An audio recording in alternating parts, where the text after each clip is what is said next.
कौन डिग्री है क्या निकाले ले कह रहा है। तो बोला भूमि से 60 मीटर की ऊंचाई पर एक पतंग उड़ रही है और पतंग में लगी डोरी की अस्थायी रूप से भूमि के एक बिंदु पर बांध दिया गया है। अब भूमि के साथ डोरी का झुकाव 60 डिग्री का कोण बनाता है। यह मानकर कि डोरी में कोई ढीली नहीं है तो डोरी की लंबाई ज्ञात करें। ये तो पहले जन भूमि है। अब भूमि से बोला है कि भूमि से 60 मीटर की ऊंची पर एक पतंग हुई, तो भूमि से 60 मीटर ऊंची पर, तो यहाँ से यहाँ तक की जेकर ऊंचाई होगा, यहाँ पर ही पतंग उड़ रहा है। ठीक, तो यहाँ पर ही पतंग ही उड़ रहा है। अब इज्जत से 60 मीटर यानी कि ये ऐसे यहाँ तक यहाँ के दूरी दे दिया है 60 मीटर। और पतंग में लगी डोरी के अस्थायी रूप से भूमि के एक बिंदु पर बांध दिया गया है। पतंग ऐसे उड़ करके जाता है, तो यहाँ से इसको ला करके इसका जो डोरी होता है तो यहाँ बांध दिया गया है भूमि में, एकदम सटा करके। पहली बोले अस्थायी रूप से भूमि के बांध दिया गया है और भूमि के साथ डोरी का झुकाव 60 डिग्री है। भूमि के साथ ही डोरी का झुकाव यहाँ पर ही 60 डिग्री का कोनों दे दिया है। और यह मान करके कि डोरी में कोई ढील नहीं आई, एकदम ढीला एकदम तना हुआ है। तो यही हो गया ऊंचाई इतना दूर पर पतंग उड़ा से पतंग की डोरी यहाँ का भूमि में धरती में सटा कर बांध दिया गया है, 60 डिग्री के कोण बना हुआ है। और डोरी की लंबाई ज्ञात करें, तो डोरी की लंबाई ज्ञात करना है, ई वाला निकाले की है। ठीक, यहाँ से यहाँ तक के, तो ये त्रिभुज के सूत्र बन गया। यहाँ ए, ये बी और ये सी। जब यहाँ 60 डिग्री के कोण बना है तो यहाँ 90 डिग्री वाला है, और इसके सामने वाला ये कर्ण होता है। तो यही कर्ण पूछ रहा है कि कर्ण कितना होगा। तो नीचे वाला आधार होता है और इधर वाला लंब होता है। तो दो चीज देले है, कोण देले है, लंब देने है और कर्ण पूछ रहा है। तो दिया है से कर देते हैं कि कोण देले है 60 डिग्री और लंब दिले है 60 मीटर, और पूछ रहा है ये वाला कर्ण। कर्ण पूछ रहे यानी कि यहाँ से यहाँ ए और सी पूछ रहा है।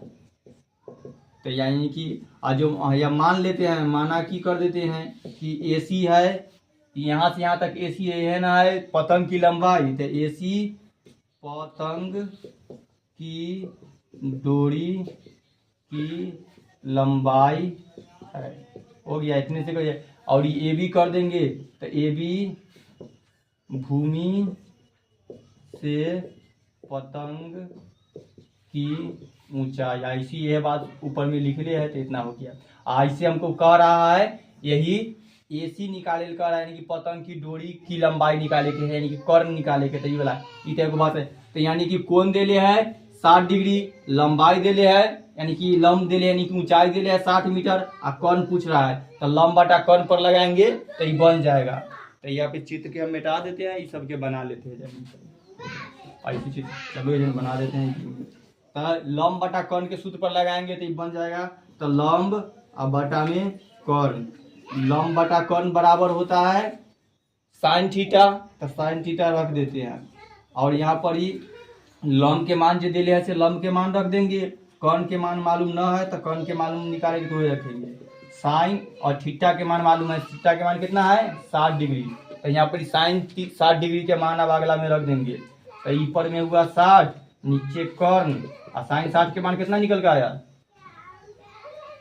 न बोलिए बटा में 2। साइन 60 डिग्री के मान है √3/2। अब क्या बाद क्रॉस गुना हो जाता है, एकरा से एकरा में गुना है, एकरा से एकरा में गुना। तो आगे करते हैं, एकरा से एकरा में करेंगे तो 2 से 60 में करेंगे तो 120, और एकरा से एकरा में करेंगे तो √3 और कर्ण हो जाएगा। हमको सिर्फ कर्ण निकालना है तो कर्ण इधरे रहेगा और √3 इधर चलाएगा, तो 120/√3। तो अभी फिर बताए कि आंसर में निकल गया 120/√3, तो नीचे में √3 न रहना चाहिए। तो हरों का परिमयकरण करेंगे तो 120/√3 हर के परिमयकरण में एक से ऊपर नीचे से गुना करना होता है। तो नीचे √3 में √3 से गुना करेंगे तो 3 हो जाएगा, कल फिर बता दिए थे। और ऊपर में एकरा से एकरा गुना करेंगे तो ये हो जाएगा 120 और √3। ये 3 से 120 कटेगा 40 मरतबे, तो आंसर 40√3 आएगा। तो ये एक आंसर हो गया कि कौन इसका कितना होगा 40√3। तो ये डोरी की जो लंबाई निकल कर आया 40√3 हो गया। कौन इस तरह से बनाना।